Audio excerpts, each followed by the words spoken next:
Tā. Tātad, lūk, es padomāju un izdomāju,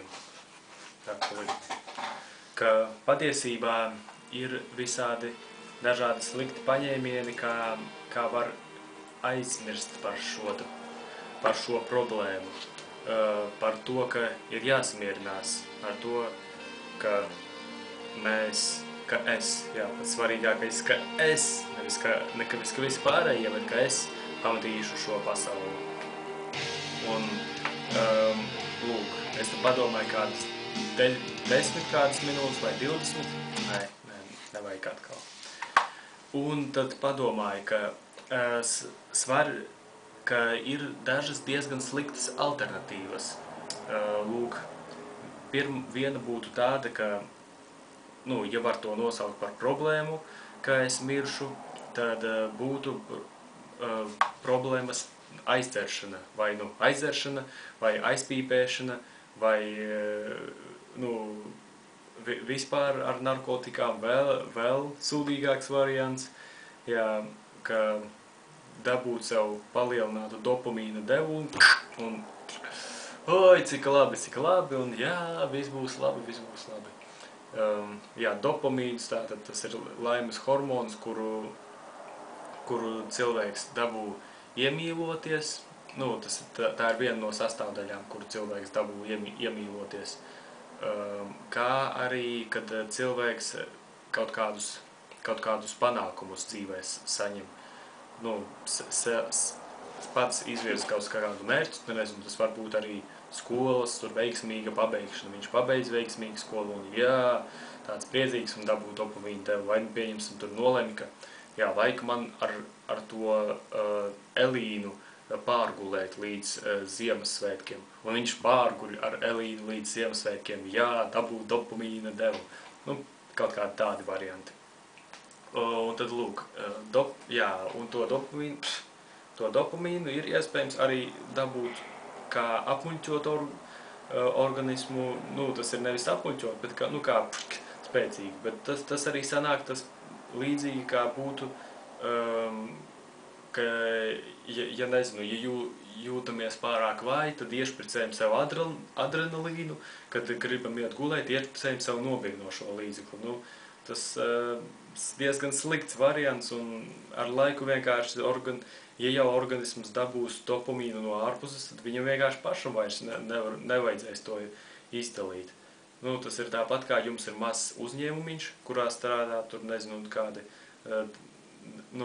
pieņemsim, 10 cilvēki, un vairāk tur vienkārši nav ko darīt, kā 10 cilvēkiem, bet jums visu laiku nāk no ārpuses ar izglītību cilvēku un saka, mēs te pie jums vienkārši vēlamies gūt pieredzi, un viņi arī strādā. Tad vienkārši tos 10, kuriem jūs maksājat, tad ar laiku, ja tas ilgi turpināsies, tad ar laiku vienkārši atlaidīsiet, jo jums par velti ir gatavi strādāt tādi paši cilvēki.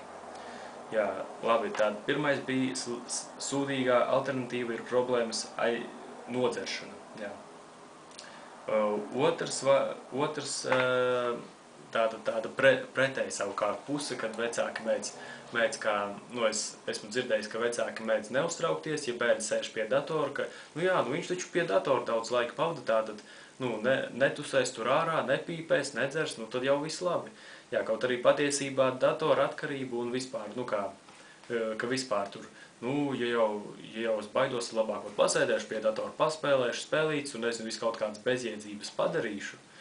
Un tad arī nosēdēšana pie interneta, tas arī tāda sūdīga alternatīva. Tas otrs. Trešais nepārāk labs variants, es teiktu, ka tas ir nepārāk labs variants, ka problēmas, kā karsti paliek, karsti, ka problēmas aiztusēšana, kā es to varētu nosaukt.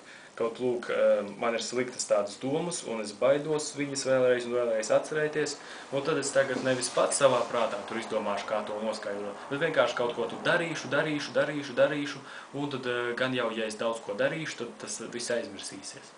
Bet man ir vēlēšanās, lai es to kaut kā pats nonāktu pie šīta problēmas risinājuma, un pie šīs savas garīgās problēmas risinājuma, un nevis kaut kā vienkārši viņu, tas sanāk jau problēmas ignorēšana ir. Un, jā, bet no otras puses paskatoties, kas gan zina, varbūt tas ir tās Moslova piramīdas, nu, labi, īsumā atkārtošu, fizioloģiskās vajadzības, tāda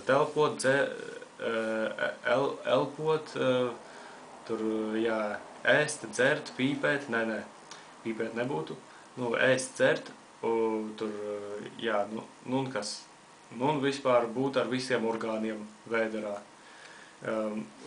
Labi, tas no zāģi jociņiem. Otrais, šitais tā drošības vajadzības, jā, nu, būt valstī, kurā ir likums, ka par slepkavību ir cietums. Jā, un ka man ir atslēgas no savu dzīvokļu. Tas ir otrais. Trešais tāda sociālās vajadzības un ceturtais ego vajadzības. Tātad ego vajadzības, nu kā apmierināts ir. Es tādu dziesmu ierakstīju, publicēju un esmu ar to priecīgs, kā es to izdarīju. Nu, kvalitāte man neapmierina. Sociālās vajadzības, te lūk ir interesanti tāds, ka man pēc idejas man arī tās nav, nu, ka man kā introvertam cilvēkam tās nav arī baigi milzīgas. Tātad, ja man ļoti gribas parunāties, tad man neapmierina, ka es varu blogā ierakstīt kaut ko blogā, un pat ja es to nepublicēju, tad tik un tā es ierakstīju, un viss labi, sociālās vajadzības apmierinātas. Jā, un pieņemsim, es it kā arī tīri ok, varu tur ar cilvēkiem parunāties pa Skype, jā, ir iespēja, un tā. Jā, laiks. Pienācis te taulēt iedzer.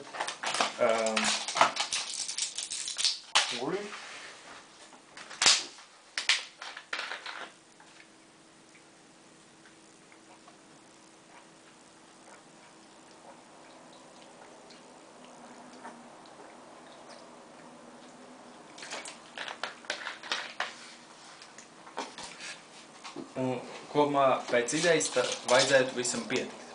Kaut arī no otras puses, varbūt man ir vajadzīgs kā šito te sociālo un ego vajadzību miksējums.